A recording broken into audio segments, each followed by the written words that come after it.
جبکہ کیا کہا گیا؟ اعظم النکاح برکتن، کہ سب سے برکت والا نکاح وہ ہے، معونتن کا لفظ آیا ہے، سب سے بابرکت نکاح وہ ہے کہ جس میں سب سے کم خرچہ ہو، جس میں رسومات سے بالکل ہٹا گیا ہو اور جس کے سامنے بالکل شریعت بالکل سامنے ہو۔ آج ہم شریعت کا پاس و لحاظ نہیں رکھتے، ہر جگہ بس یہی بات کہ کہیں ایسا نہ ہو میری برادری میں نام کٹ جائے، کہیں ایسا نہ ہو میری برادری میں ہم برائی کی جائے۔ کیوں؟ کیونکہ فلاں صاحب نے تو گاڑی دی تھی اور فلاں نے تو اتنا خرچ کیا تھا۔ اللہ اکبر!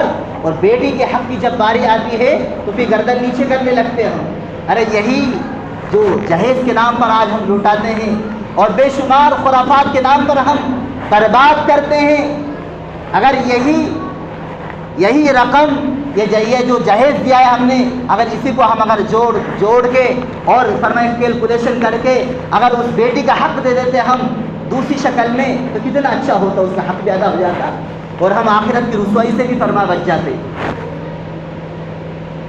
لیکن ہم بیٹیوں کے حقوق پر بالکل پس پشت ڈال دیتے ہیں، اور جب نام و نمود کا جب نمبر آتا ہے تو پھر مہینوں سے تیاری کرنے لگتے ہیں، اور شادی کی تیاری مہینوں سے جب ہوتی ہے اور طرح طرح کی رسومات، نہ جانے کون کون سی رسومات ہوتی ہیں، جب ظاہر سی بات ہے جس شادی میں یا جس نکاح میں بینڈ باجے بجیں گے یا غلط رسومات ہوں گی، شریعت کا پاس و لحاظ نہ ہوگا تو پھر ہوگا یہی کہ پھر طرح طرح کی باتیں، طرح طرح کے فتنے، پھر آپسی نبھاؤ نہیں ہو سکتا۔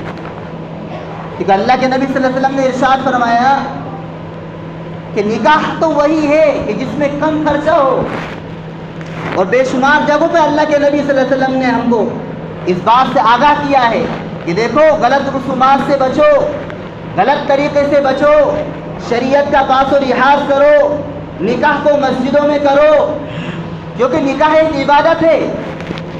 کیا ہے نکاح؟ ایک عبادت ہے۔ عبادت کہاں پر ہوتی ہے؟ مسجد میں ہوتی ہے۔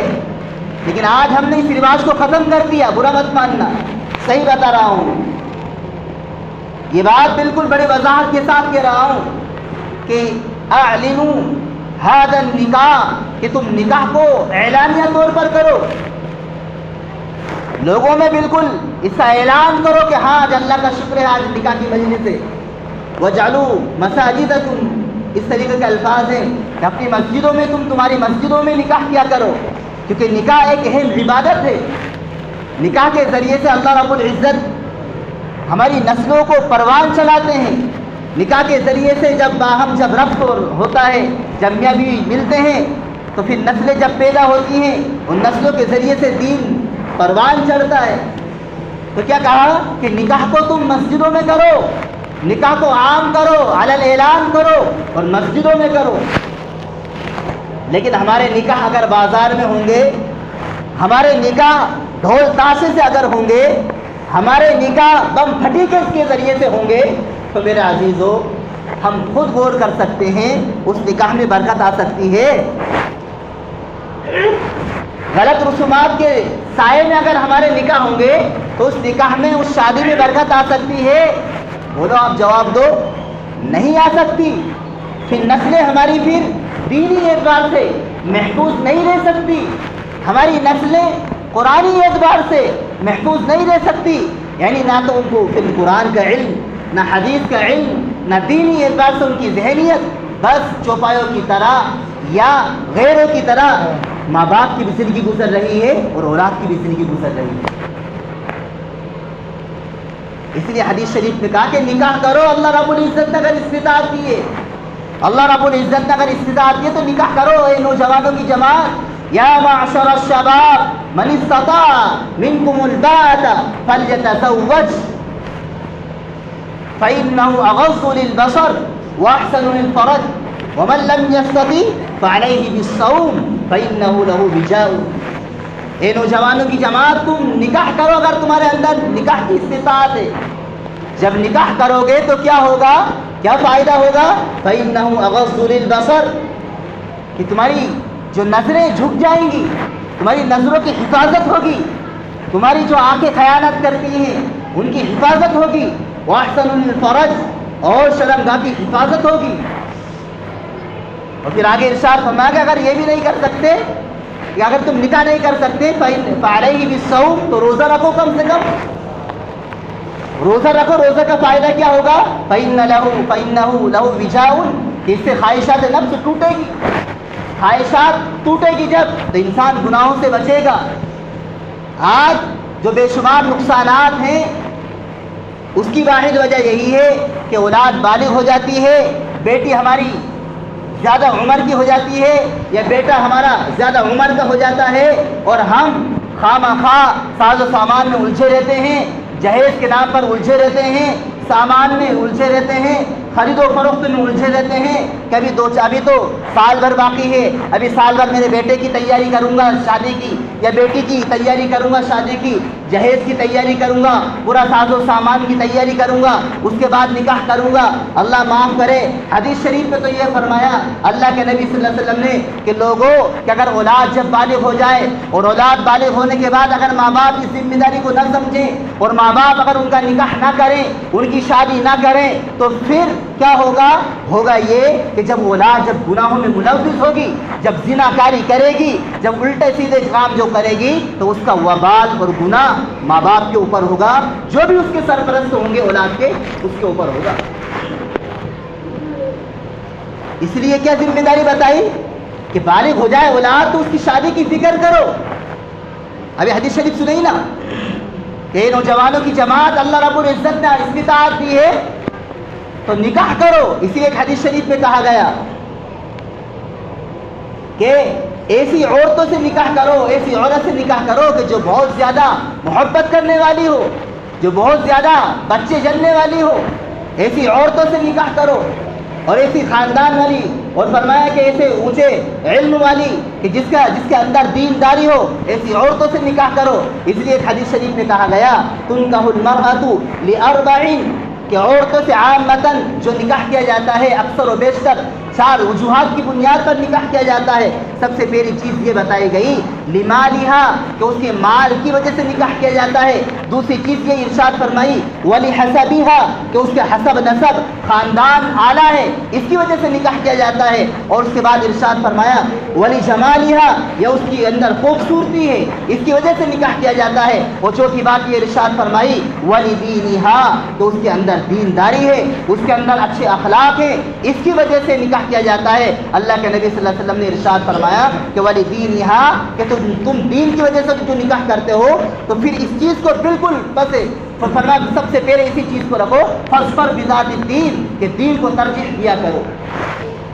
کہ اگر دینداری ہے تو دیندار عورتوں سے نکاح کرو، دیندار بچے تلاش کرو، دیندار بچی تلاش کرو، نکاح کے لیے دیندار بچے اور بچی تلاش کرو۔ آج کا باپ یوں تو سوچتا ہے کہ میرے گھر میں نیک عورت آئے، نیک عورت، لیکن جو لڑکے کے جو حالات ہیں، لڑکے کے اندر جو برائیاں ہیں، ان برائیوں کو ختم کرنے کی کبھی کوشش نہیں کی۔ مجھے تو ایسی عورت چاہیے، میرے گھر میں تو ایسی عورت آنا چاہیے کہ جو میری بھی خدمت کرے، جو سسر صاحب کی بھی خدمت کرے اور ساس کی بھی خدمت کرے، میں فلانا یہ وہ۔ اور اچھا لڑکی والے کیا سوچتے ہیں، ایسے مجھے داماد ملنا چاہیے کہ جو ہماری عزت کرے، یہ کرے وہ کرے۔ لیکن اللہ معاف کرے، جب جانبین سے بھی ایک دوسرے، یعنی لڑکی والوں کی ذمہ داری یہ ہے کہ نیک لڑکا تلاش کرے، دیندار لڑکا تلاش کرے، اور لڑکے والوں کی ذمہ داری یہ ہے کہ نیک لڑکی تلاش کرے، دینداری کو مقدم رکھے۔ کہ جو بھی انسان حدیث شریف میں آتا ہے کہ جو بھی انسان صرف اور صرف اس لیے نکاح کرتا ہے کہ مال ہے، اس کے پاس جائیداد ہے، زمین ہے اور بڑا مالدار ہے، تو اللہ رب العزت کے نبی سرکار دو عالم صلی اللہ علیہ وسلم نے ارشاد فرمایا کہ اللہ تبارک و تعالیٰ اس کو ذلیل اور رسوا کریں گے۔ اور آگے اسی حدیث شریف میں فرمایا کہ جو انسان صرف اس وجہ سے نکاح کرتا ہے کہ ہاں خوبصورت ہے، بس بچی یا بچہ، خوبصورتی کی وجہ سے نکاح کرتا ہے، تو ارشاد فرمایا کہ اللہ رب العزت اس کو ذلیل اور رسوا کر دیں گے۔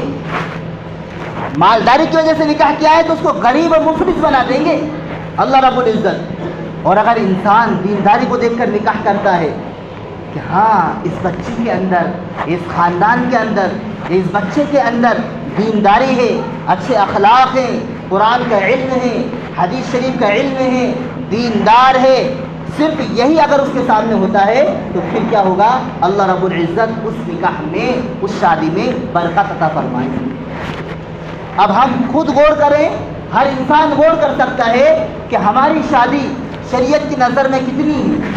ہماری بارات یا ہمارا ولیمہ یا ہمارا عقیقہ جو آج ہم کر رہے ہیں، یہ بتائیے کہ شریعت کی نظر میں ہم کتنا کر رہے ہیں؟ ہماری شادی عیاش شریعت کی نظر میں ہے یا نہیں ہے؟ شریعت کیا کہتی ہے؟ شریعت نے نکاح کا انداز کیا بتایا ہے؟ شریعت نے نکاح کا معیار کیا بتایا؟